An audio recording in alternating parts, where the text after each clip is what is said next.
So, behavioral agility. That's okay. Let's say that's a real core of Comprofites approach model. And if we speak in very, very, very simple terms, behavioral agility, it's a word is the expression to define the capacity of adaptation of somebody to people in front of him or her, or to situations. Right. So that means to adapt, to manage, and on an interpersonal basis. So it's also we will see it's also the capacity to let's say conceive and implement on the spot a communication strategy adapted to the situation and to the people. So it's let's say that's a little more complex way to express the same thing, but and the strategy is always what are my objectives, and my objective is always the same. How can I optimize the relationship with the person and the exchange and the terms of the exchange with the other one, and how can I develop a communication, choosing the right register of communication according to the task I have to accomplish, or the mission or the function I have to fulfill. But how do you differentiate this then from manipulation? Manipulation. Because in fact you're just defining all the words which would be used for someone who's manipulating others. Mm-hmm. Okay, so let's say a few things. Anyway, we are in a process of influence. We are in a process of influence, and that means you try, especially if you have somebody who is causing you problems of communication, or you have the impression he's stealing your energy or whatever. You want to change the terms of exchange with the person, and so that's the first point. It doesn't give any guarantee not to go into manipulation, but manipulation is you want to have an influence on the other one in order that this person is going to do things he or she wouldn't do without your influence. And but manipulation is that means to influence somebody to act or to behave in such and such a way. But with manipulation, it is first telling lies to the person and doing it at the demands of this person. That's interesting. So in my world, manipulation is not something bad. Okay. You know, because if you in my definition, I would say manipulation is behavioral agility, is creating an exchange with someone else and maybe getting the other in such a mood that you can create something together, which is then making the other things to happen, you know. And of course, manipulation is the instrument. Now, what are the intents behind? They can be evil or they can be good. But that's like a weapon. The weapon by itself, and the knife by itself is not something bad. I understand. But let's say what you define is more influence for me. Manipulation is, you do that means you're going to influence the other one to go in one direction. Maybe this person wouldn't go in this direction without your influence. But you tell lies, you cheat in a way or another. It is at the depends on, of this person. It is at your benefit. So that means you are in manipulation, you are centered on yourself, and the other one is just an instrument of your own strategy. Yeah, true. So it's not a concept which is, in fact, bring both in trying to find behavioral agility is, but manipulation. The other and yourself. Yeah. Yes, that's for the good of the two people. Exactly, yeah. And that's a good definition, because in this case, it's not just about, in the agility, how can I adapt to get the other doing things I want him to do. It's also understanding why I may be the root cause for a conflict or a situation which is not working. There, in in behavioral agility, we focus on the other one. We give the priority to the other one. And I can explain that. In manipulation, it's a fake priority we give, but the real priority is for yourself. True.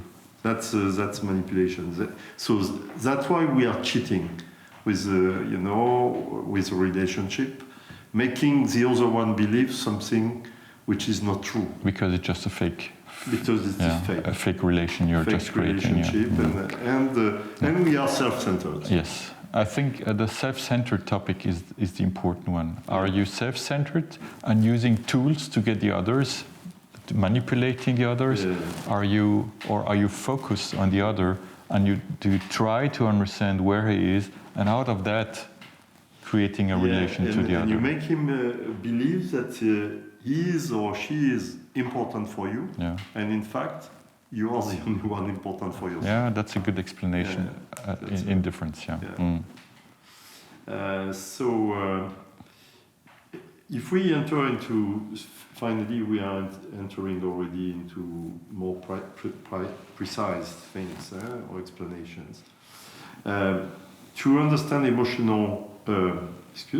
behavioral agility, we have to go to the notion, to go through the notion of growth and survival, and we have to define growth and survival in the relationship, and for that we have to define also upstream the notion of stress, and to come back finally to what we started to do. What is interpersonal communication about? Interpersonal communication is about an exchange between at least two people. And this exchange is an exchange of plenty of things. It could be information, it could be opinions, it could be emotions, feelings, and so on and so on. But finally, we can sum it up. In fact, what we exchange in interpersonal communication, it's emotional energy. Mm-hmm. Because we see it when we spend 3 minutes with somebody, and we are motivated to. Do we get something from him? Yeah. But sometimes we spend 3 minutes and we are, exhausted, and we want to escape. Yeah.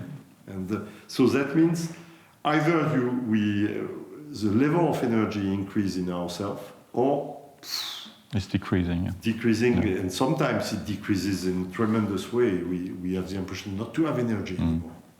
So, the question is, where does this energy come from?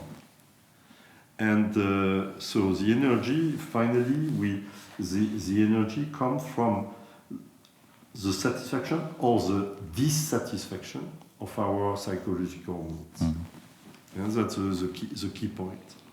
And when the exchange with the other one is nurturing our needs, fulfilling our needs, and the needs which are the psychological needs which are the most important for us, the level of our emotional capital goes up.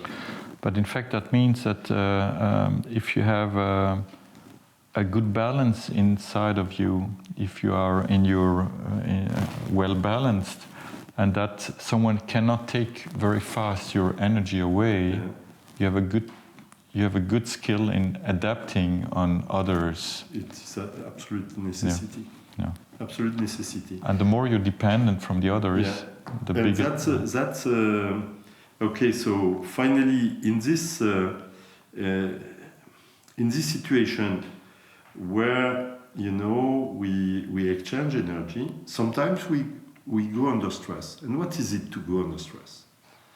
It is the result of a perception, either of deficit of resources, emotional energy, or the result of the perception of a threat, of losing resources, and in the relationship with the other one or in the situation.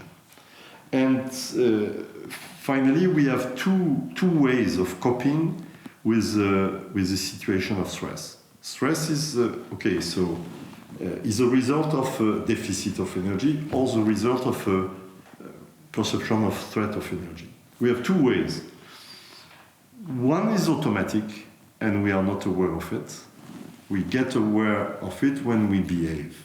And the behaviors are not ruled by our cognitive mind, but by emotions inside of ourselves. And these emotions are fear. And so we are in this perception of a deficit of emotional resources. So there is a mechanism inside governed by fear. Fear not to have enough energy, fear not to have the satisfaction of our predominant needs, and which generates behaviors which are stronger than us. And these behaviors are, most of the time, defensive behaviors, or these behaviors are the expression of, a desire to protect the little bit of energy we still have. And so it is, we get stingy about our energy. We don't give energy to the world. That's what we call survival.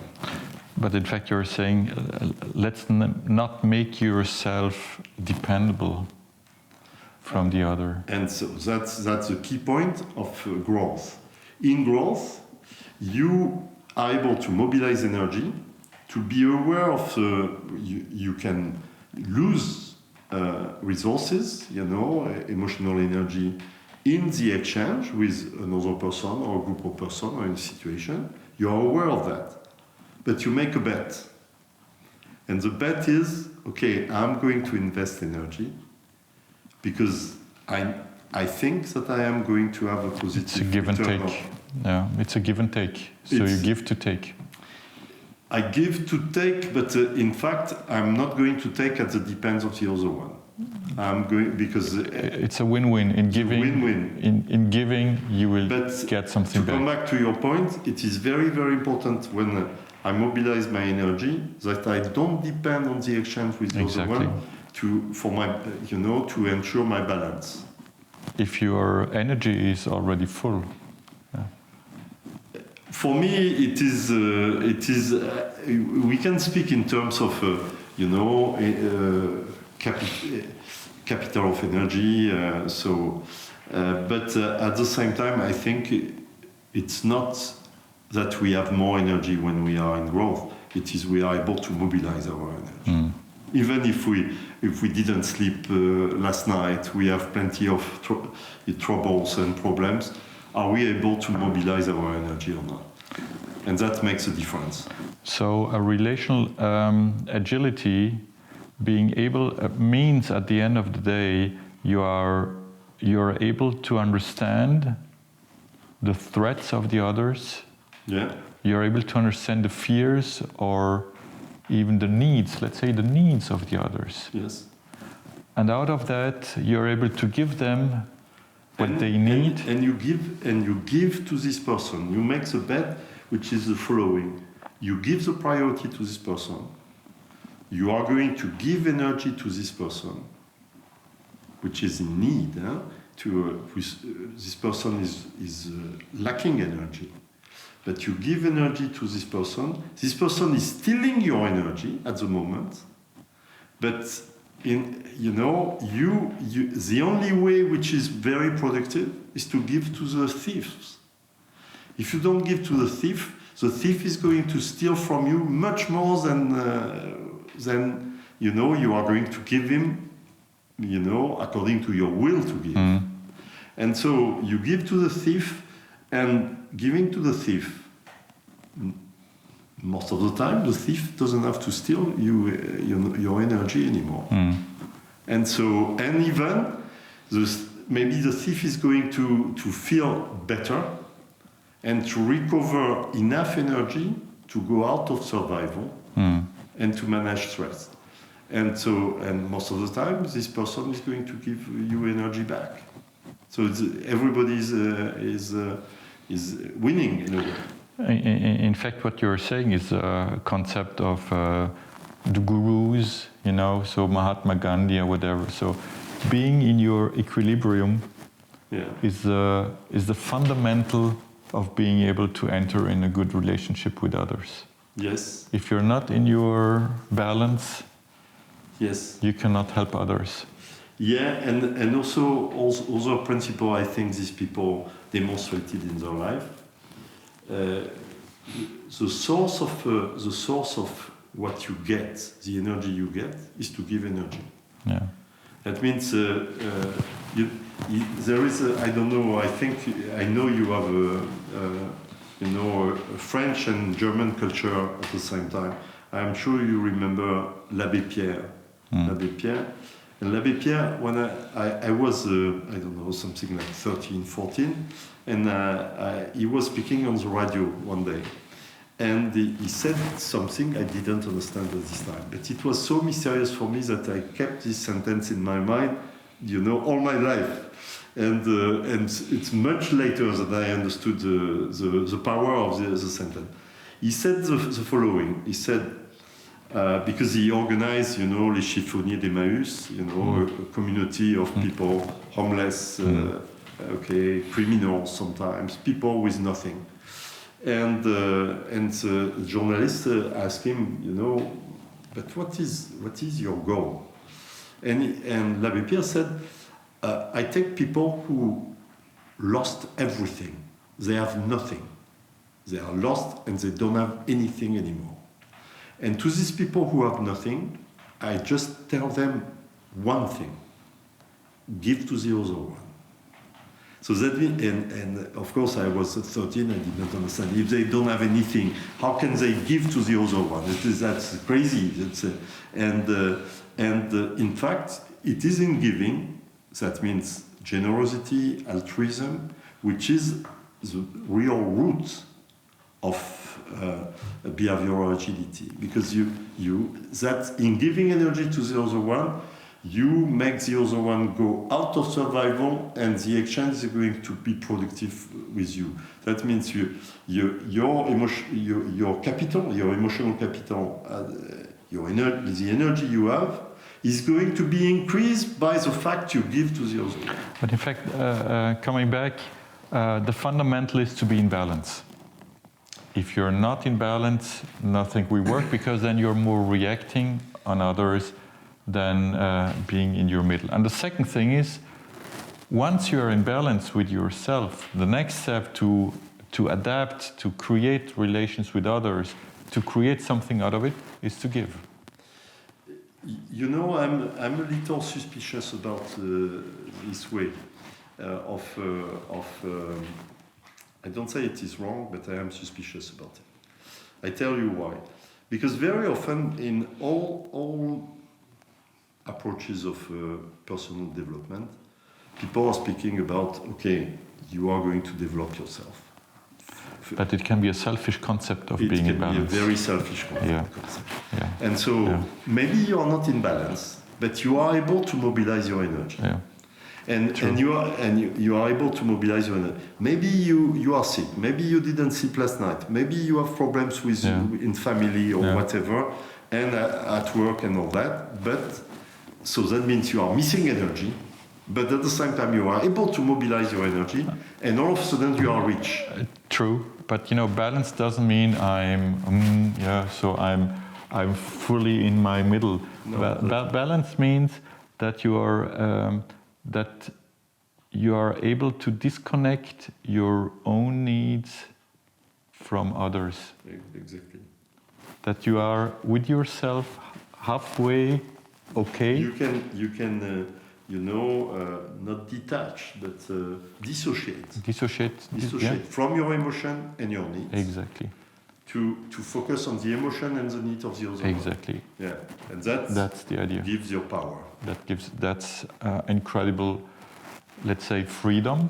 Mm-hmm. Because once you're not dependent anymore of the others, it gives you freedom in choice. Yeah. And agility means having choices. Yes. Not just complete autonomy. Not just having one way of solving issues, but having immediately different options how to do it. Mm-hmm. And then taking the option which helps the best to solve the situation. And I agree with you completely. And you are going to use your autonomy to make the other one autonomous. Because the other one wants to be dependent on you, even as a victim. Most of the time as a victim. You are the one causing his disaster. Yeah. And it's a vicious circle. Yeah. It's a vicious circle. Yeah. So you go out of this vicious circle, giving energy to him or to her, and building, to get back to be autonomous. True.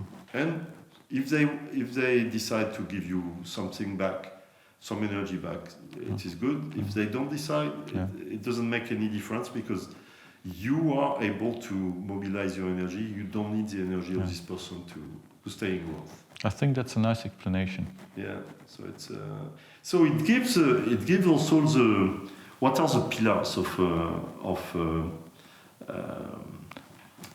behavioral agility. Okay, it's to be in growth, and the pillars are what? To be able to be centered on the other one and not to be self-centered. To be altruistic and generous with the other one. Because you can even be realistic about that. You know that giving to the other one, you are going to have more energy. Finally, it is. There is an economy of stress. There is an economy of energy, like the financial economy. Mm. And if you compare, for instance, the comparison doesn't go all the way, but you can compare with a trader on the stock exchange. What does he do? He makes bets, and he will be a good trader if he wins more often than he loses. In communication, it is the same. You know that you win more often than you lose. And so finally, what you have more energy. Mm. And you are ready to lose. Because sometimes you lose. That means you give energy and you don't get anything in return. Or sometimes you get energy back, 2 months later or whatever. Or never. Yeah. Or never. Or never. But there is also something which is important because giving the priority to the other one, to understanding his need and his challenges and his difficulties and his objectives and all that, and giving energy to this person also, most of the time you gain in serenity. You are in accord with yourself. And being in accord with yourself, the fact you're going to lose energy enables you to make your own loop of energy, and we are able to generate energy for ourselves.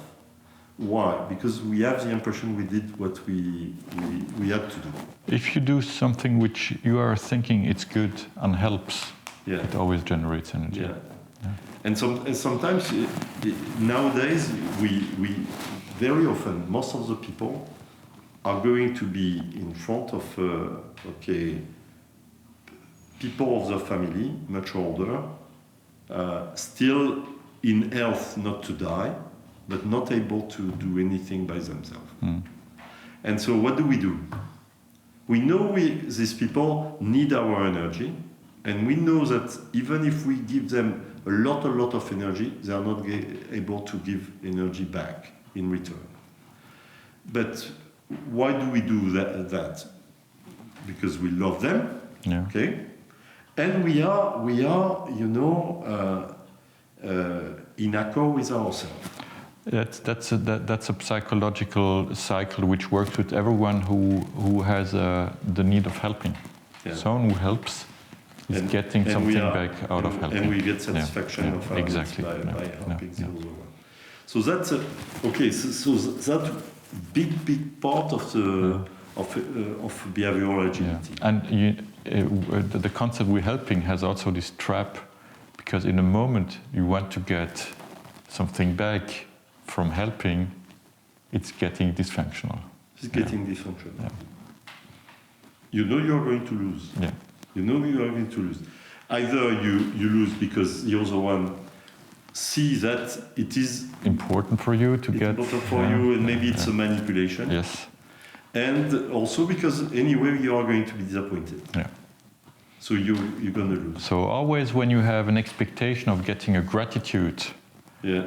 by helping, you're always already in a vicious circle. And we can see if we, very often we say, we suffer from the ingratitude of the others. Yeah.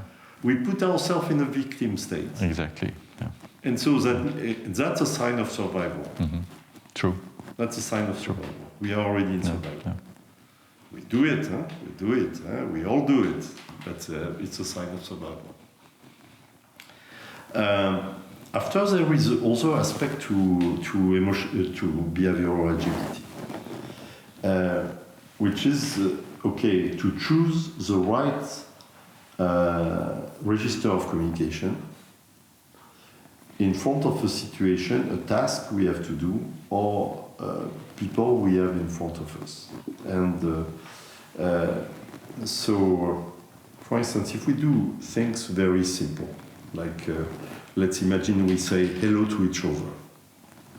We can say whatever our psychological profile is, we say hello to each other in relational language, in our language. And because the need is attachment and creating a relation, recreating the relation, exchange affection or warmth and so on. So it's in our language. And the register of communication, which is appropriate, is this one. If we try to do it in another register of communication, there is a dissonance. And, people are not at ease. All of a sudden, people are not at ease. It goes by looking in the eyes, smile, contact, whatever the form of contact, shaking hands or giving a hug or a kiss or whatever. It is in this language and not in another one. If we, for instance, if we want to give an explanation or an information precise, clear, short, we are going to use the language of structure, and we don't have the choice. If we have to make a tough decision and communicate to the people our decision on the spot, we are going to use the language, and we don't have the choice, and so on and so on. So, for everything we do, of course, without thinking about it, because we have integrated programs in ourselves, and since we were born, we have little by little we have built and integrated programs in ourselves, and if we don't use the right register of communication, we are not in matching the program which is we have incorporated, and we are not at ease. Yes. On the spot, we are not at ease. We're feeling it. We're feeling directly, and yeah. the other people feel it too. True. So that means, so if we are coming to a conclusion on this topic, what would be your recommendation to someone to be more agile in the way he's creating relations around himself? Maybe my answer is going to disappoint you, but I think we have to come back to the release of the fundaments of communication. Communication starts with listening the other one, and being interested in the other one. And very interested in the person. Yes. needs, objectives, challenges, difficulties, and all that, and to be in empathy with this person. That means to get, to mobilize the means to understand this person, even if this person is causing us problem at the moment with, of the relationship. And always, when you see the other as an object, it's over. It's over.